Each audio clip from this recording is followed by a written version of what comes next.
უბრალოდ მინდა თავიდან განვმარტო, რომ სომხეთში ჩატარდება ორი სამიტი, ერთი იქნება პოლიტიკური გაერთიანების სამიტი, სადაც არიან არა მარტო ევროკავშირის ქვეყნები, ანუ მონაწილეები არიან ევროკავშირის მიღმა ქვეყნები და ეს ფორმატი არის არაფორმალური ფორმატი და შეიქმნა უკრაინის ომის შემდეგ საფრანგეთის ინიციატივით, რომ უფრო მეტი შეხება ქონოდათ ევროკავშირის და არა ევროკავშირის წევრ ქვეყნებს.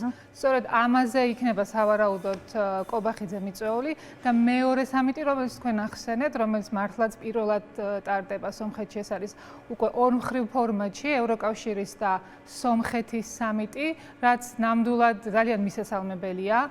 ერთადერთი სამწუხაროს ის არის, რომ აქამდე ამ ტიპის მაღალი დონის სამიტები ტარდებოდა საქართველოში და აქამდე საქართველო იყო პოლიტიკური დღის წესრიგის გამსაზღვრელი არა მარტო სამხრეთ კავკასიაში, არამედ მთლიანად აღმოსავლეთ ევროპაში, მაგრამ სამწუხაროდ ქართული ოცნების რეჟიმის გადადგმული ნაბიჯების შედეგად საქართველო დღეს არის პოლიტიკური შავი ხვრელი მთლიანად მთელ რეგიონში. ანუ რომ განმარტოთ, ჩვენ გვაქვს ასეთი ინფორმაცია, რომ ირაკლი კობახიძე სომხეთში იქნება კვირას დაურჩებაც, ანუ 3-4 მაისს და უშუალოდ სამიტი ევროკავშირის სამიტი ევროკავშირის სამიტი იმართება 5 მაისს. ანუ საქართველოს წარმომადგენელი ირაკლი კობახიძე იქ იქნება ევროკავშირის არაწევრ ქვეყნებს შორის და ამიტომ არის ამ ფორმატში. ანუ 4 მაისს ევროკავშირის მიღმა სამიტი, რაც იმართება პოლიტიკური გაერთიანება. ეს გაერთიანება და პლატფორმაც, რა თქმა უნდა, მოიცავს ევროკავშირის წევრ ქვეყნებსაც. ანუ ორი პარალელური ღონისძიება, ანუ 5 მაისს არის მხოლოდ ევროკავშირის და სომხეთის სამიტი, ხოლო 4-ში, რისთვისაც სავარაუდოდ ჩადის კობახიძე და მიწვეულია როგორც მეზობელი მინიმუმ ამ ტიპის ღონისძიებებზე, მაინც აქვს ჯერ კიდევ შესაძლებლობა რომ დაესწრონ. სწორედ აი აქ დასწრების გარდა რა შესაძლებლობაა ეს საქართველოსთვის, იმიტომ რომ მაგალითად ირაკლი კობახიძე შარშანაც ესწრებოდა აი ამ სამიტს, კადრებიც გავრცელდა და ჩვენი მაყურებელი თვალსადევნებდა ცოტა ხნის წინ მათ შორის ამ კადრებს, სადაც ირაკლი კობახიძე მაკა ბოჭერიშვილთან და თუ არ ვცდები ლევან ჟორჟოლიანთან ერთად იქ იმყოფებოდა. არ ვიცით რა ტიპის კომუნიკაცია ჰქონდა, ყოველ შემთხვევაში კადრები, რომელიც თვითონ ევროკავშირის მხრიდან გავრცელდა, ასახავს, რომ მაინც და მაინც დიდი კონტაქტი მას სხვებთან არ ჰქონია. რა შესაძლებლობა არის ეს კობახიძისთვის, როგორ შეუძლია მას ეს გამოიყენება? რეალურად, რასაც ველოდები, არის ის, რომ განსაკუთრებით იმის ფონზე, რომ გუშინ გამოაცხადეს, რომ რეალურად კობახიძე არის მატყუარა და კიდევ ერთხელ მოიტყუა, რომ შეძლებდა ფასების დაწევას, ამის ფონზე პროპაგანდისტული მედია ეცდება ეს ვიზიტი, ესე ვთქვათ, შემოგთავაზოს როგორც კობახიძის მორიგი წარმატება საერთაშორისო ასპარეზზე და ველოდები აი ესეთ მსგავს უხერხულ ფოტოებს.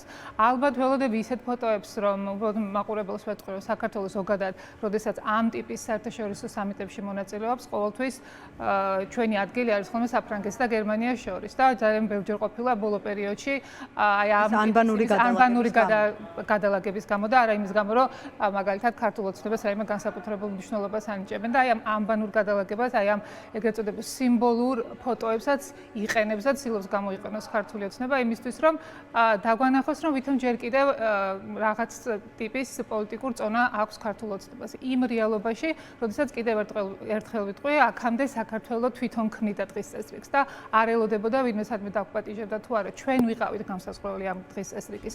დღეს საქართველო არის იმ რეალობაში და ეს რეალობა შექმნა ქართული ოცნების რეჟიმმა, რომ ჩვენ ვართ სრულად იზოლირებული ჩვენი პარტნიორებისგან.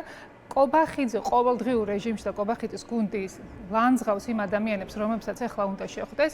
რა თქმა უნდა, ეს ადამიანები ცივილური ურთიერთობის რეჟიმში, რა თქმა უნდა, მაქვს მოლოდინი, რომ რაღაცა ტიპის გამოლაპარაკება იქნება.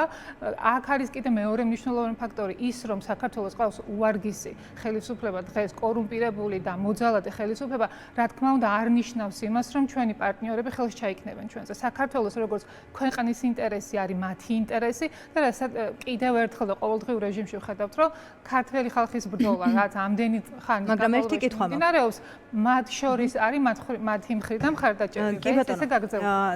შეიძლება სადავო იყოს, რამდენად აღიქვამენ ქართულ ოცნებას როგორც პოლიტიკურად დიდი წონის მქონე მონაწილეს აი ამ ქვეყნებს შორის.